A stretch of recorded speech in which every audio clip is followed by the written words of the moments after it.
I'm going to show you today how to set the pan tension on your Select-A-Catch1000 unit. A lot of times it's nice to do it at home before you even go out in the field. I like just to lay it on a flat surface against your knees. Take your hammer, firmly pull down and set. I like to use the safety nail provided with the unit to test the pan. That one's a little stiff. And this way with that nail it's not sliding back every time, which is hard on the unit. So what we do here is we have, this is to test the pressure of a fan belt. We have a gauge and we push down, see where it go off. Now this one is like right about 25 pounds, which for a bear would be fine. You could tighten it up just a tiny bit. But say you wanted to catch a coyote or something smaller, you take this, or you take a crescent wrench or your Leatherman or whatever, and you loosen that up a little bit and try it again.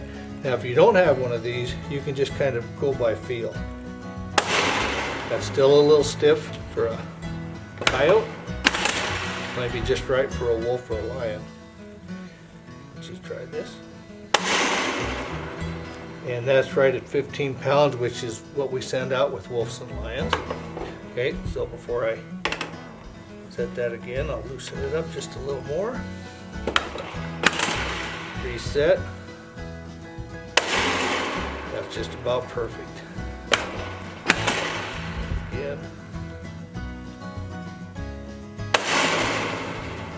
And that's showing there just about 6 pounds. You could go a tiny bit lighter, but so if you don't have one of these, that's a good way to test your unit before going out in the field. Get it all set to go, so when you're out there, all you have to do is set it and you're done.